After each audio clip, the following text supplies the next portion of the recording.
My scripture reading is taken from St. John, the first chapter, the first through the fifth verse. In the beginning was the Word, and the Word was with God, and the Word was God. The same was in the beginning with God. All things were made by him, and without him was not anything made. In him was life, and the life was the light of men. That's male and female. And the light shineth in the darkness, and the darkness comprehended not. Thus is the description of St. John, first chapter, first through the fifth verse. Again, I say unto you, good morning and blessing. Scripture states in the beginning was the Word, and the Word was with God, and the Word was God. And Scripture goes on to state that there was not anything made that was basically not made by God. All things that there is are of God, you and I, and everything that there is, seen and unseen. And you've heard me say many times that there's nothing that exists outside of the consciousness of God. So there's no separation. Regardless of how one think or feel or what one is going through, one is still in that divine presence and consciousness of God. And what we have to do as divine spiritual beings, we have to turn from the outside and go within and attune ourselves to the very essence of what we are. You see, we have been so doctrinated by the things of the world that we have been pulled away from the very truth and the essence of what we are. Now, let me just say this, as scripture has stated, the Word in the beginning was the Word. All words are formative, but not all words are creative. The creative word lays hold of spiritual substance and power. As spiritual or spirituality increases, we fulfill the purpose of our word having power and is created. Now, let me journey a little further. There's a difference in the spoken word and the written word. The spoken word carries more power than the written word. You see, the written word is limited. And not all of life is exposed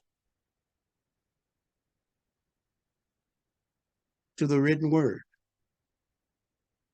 But when we speak it, When we speak the word, it goes out into the ethers, out into the atmosphere. And that spoken word affects all consciousness. Not some folks, not a few folks. It affects the consciousness of all of life.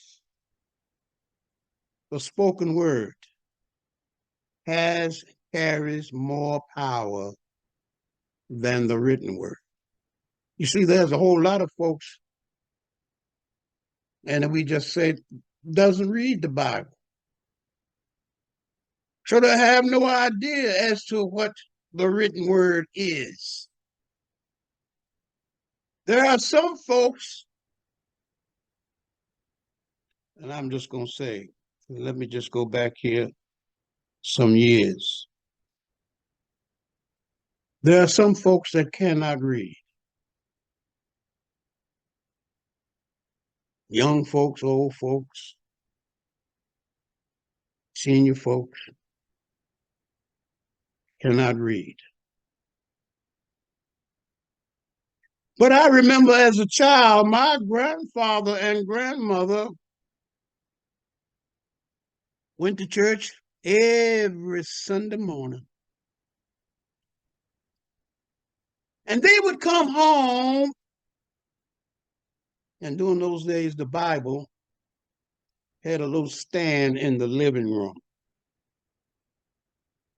And the children were not allowed to touch that Bible. That Bible was so sacred that children were not allowed to touch it. You was not even allowed to go near it. But my grandmother and grandfather could not read. They could not read. But they would take that Bible. Between the two of them, I would watch them or see them sitting on the front porch, flipping through pages in the Bible. And they were saying things, sometimes mumbling to themselves. But they could not read. And I come to realize by what they were hearing in church from the minister that this is what they were taking into their consciousness, and they were living by the spoken word, not by the written word, because they could not read. And they lived a very righteous and spiritual life. That spoken word by the minister or the preacher had gotten into the consciousness of my grandparents and to help change and transform their lives. They spent all of their lives in the church, not being able to read, not one bit. But they were dedicated and committed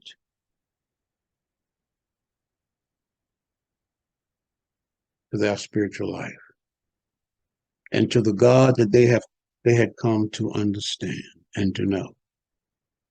And all of the educated people or the people that could read and write in the family, on Sunday mornings after church, this is where everybody gathered.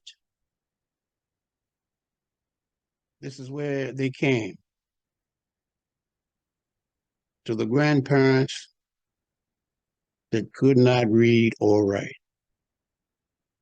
But there was something about their spirit that drew the family together every Sunday morning after church. We have within us that power.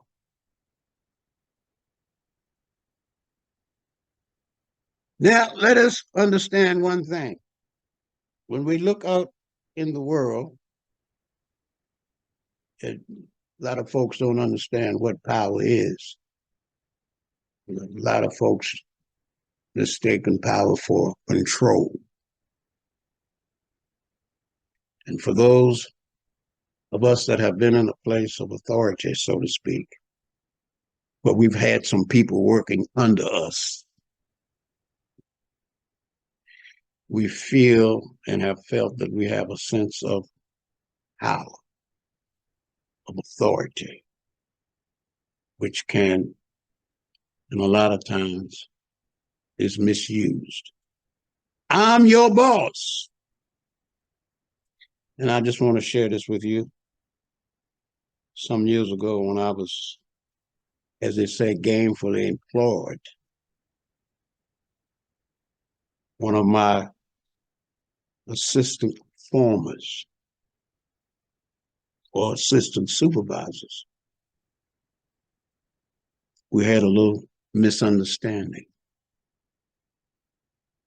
And she said to me, I'm your boss. I tell you what to do. And I said to my assistant supervisor, you're not my boss. And I don't work for you. God is my boss.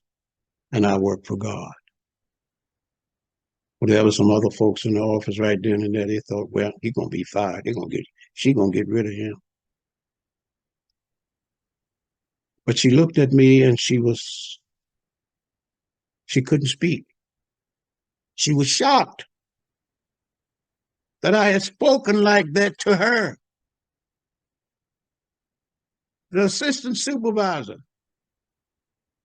who thought and said to me she was my boss, that she had power and control over me. No, indeed, you do not.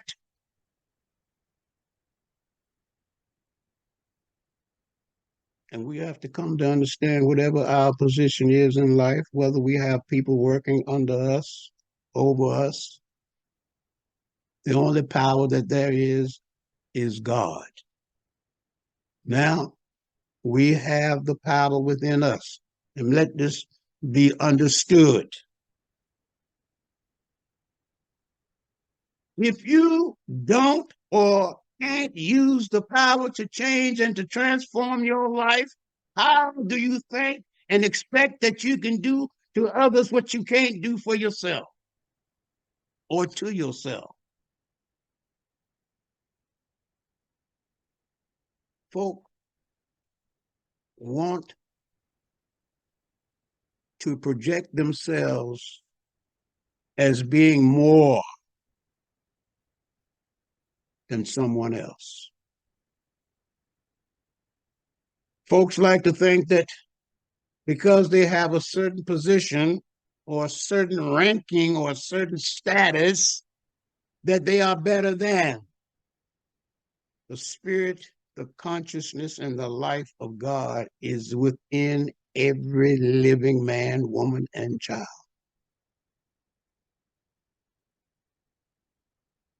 And there's only one power, the power of God. Now, when we attune ourselves to that I am consciousness within us, then we are opening the doorway within us for that power of I am, or the power of God, to manifest in and through us. And this power of God within these physical bodies that we allow to work in and through us knows what it is it wants to do. It knows. But by our lack of understanding, we misuse this power. And as I said, the spoken word is greater than the written word. We have to be cognizant of what we are speaking, what we are saying, because we are using the power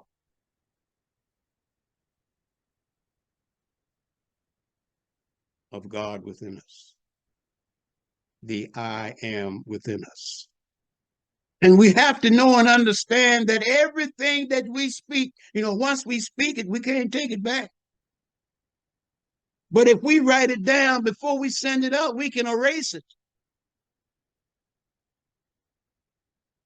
But once we speak it, it's out there. We can't take it back. And whatever power that we have attached to the words that we have spoken shall return back to us. As it is said, what goes around comes around. So we have to be very, very careful of what it is that we're speaking, what it is that we're sending out into the universe. Now, we might be having some problems, some issues with somebody.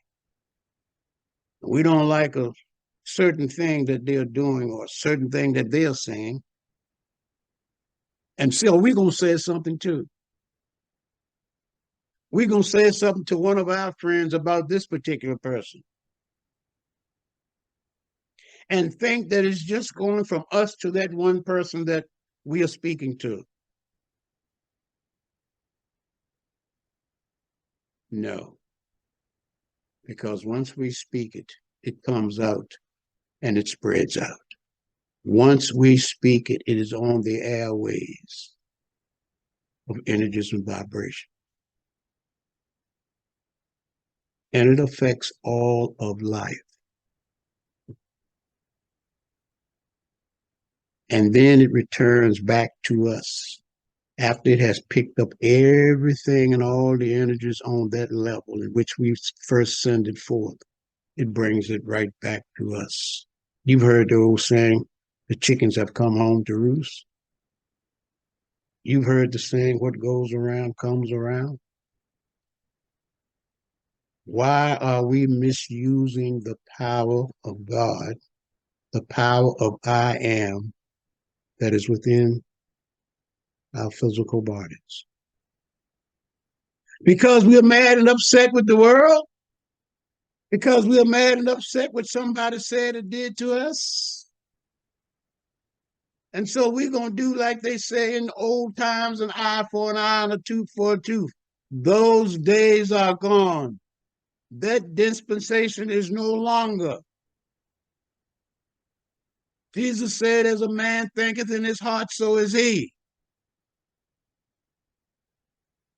It's a new beginning, a new way of thinking, a new way of living, a new way of acting.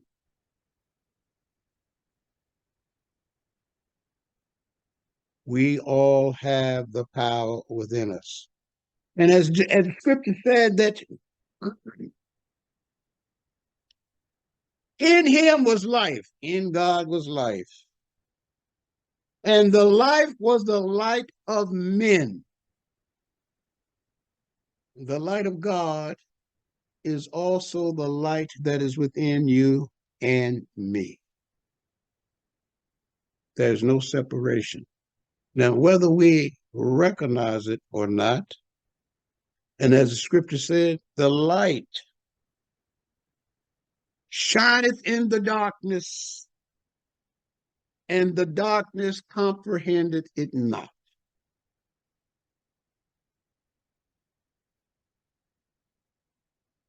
Which means that the light of God is within us, but we are so closed off. In our way of thinking and in our perception, that we cannot behold the light that we are. And so thereby comes all of our problems, our issues, our suffering, and all the things that we don't want to be associated with, because we have turned toward the darkness and the shadows of the world. And we think that this is life. We think that this is the way it's supposed to be. I remember many years ago, I was talking to someone, and it's been a long time ago, and we were talking about positive and negative thinking. And this individual said to me, nobody can go through life thinking positive all the time. And I said to that individual, to some people, that's the truth. But to other people, that's not a truth. We determine, we make up in our minds whether we want to think positive or negative thoughts. That's a determination that we make.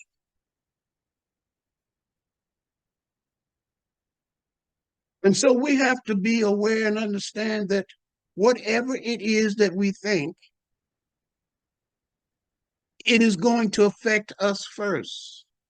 And if you know and understand that negative thinking affects you mentally, spiritually, physically, emotionally, why would you want to continue in that path, in that line of thinking?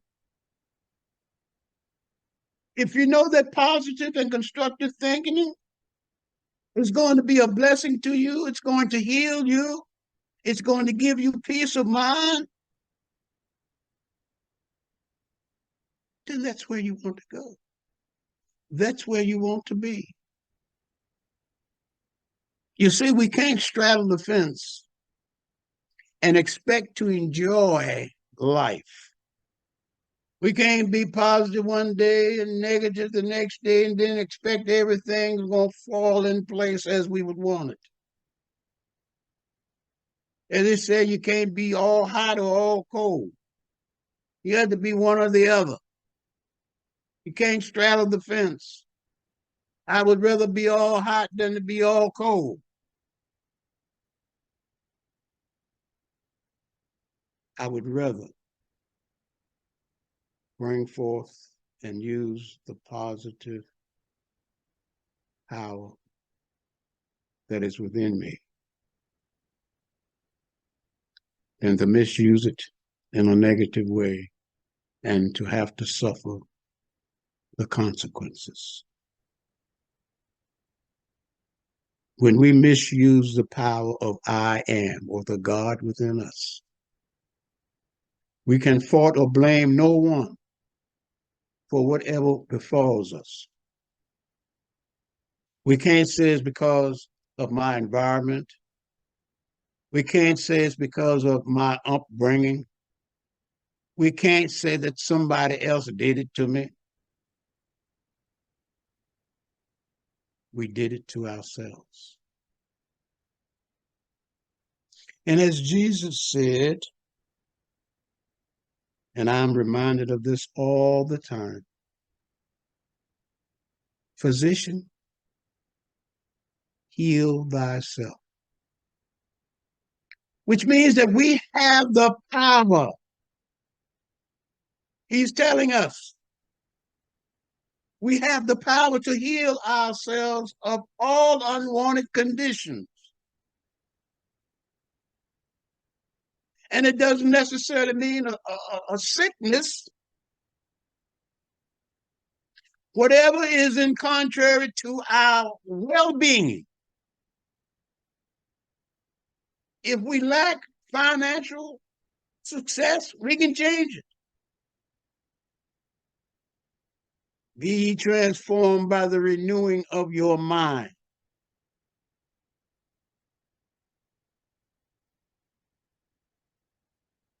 And as it's taught and said, metaphysical philosophies, teachings, mind activates principle.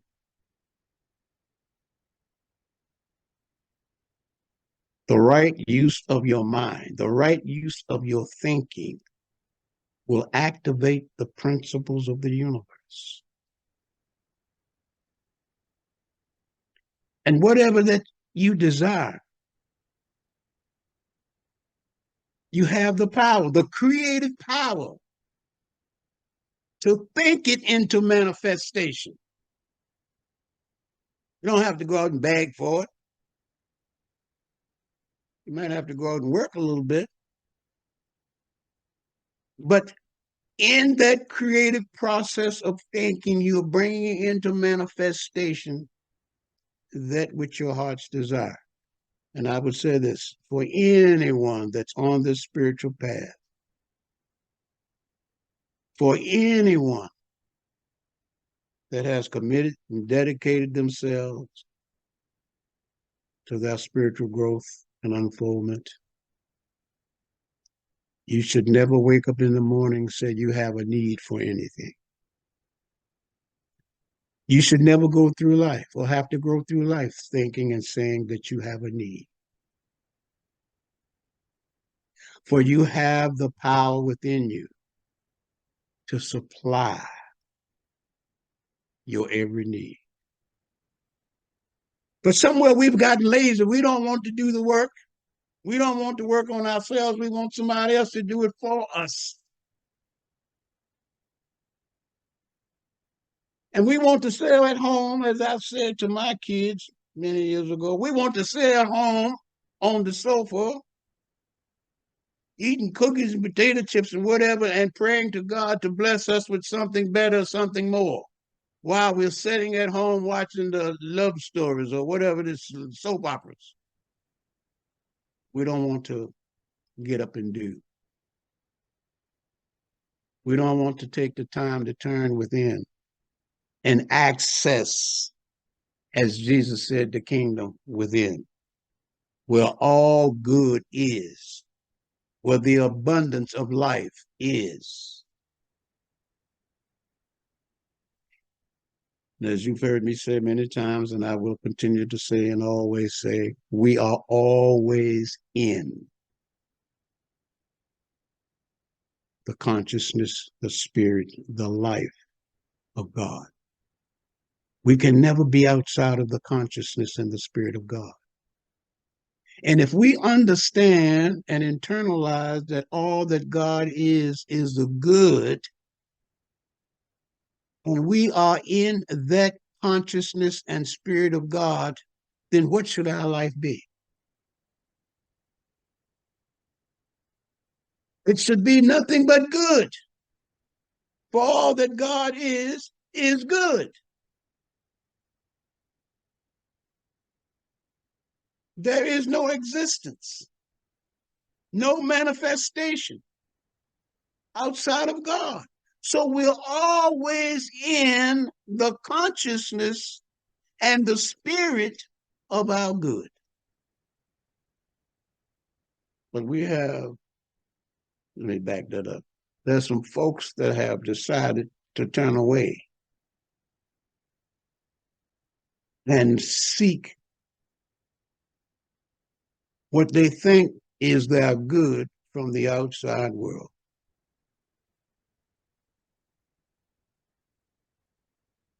And they are being misled, misguided.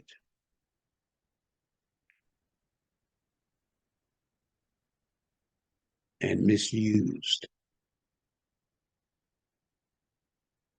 Take the time to turn within and attune yourself to the source of that which maintains and sustains you, that which is truly your good, the good that the world cannot take away from you, and the good that the world cannot give you. Don't spend the rest of your life searching for something outside of you that has always been within you. God bless. Namaste.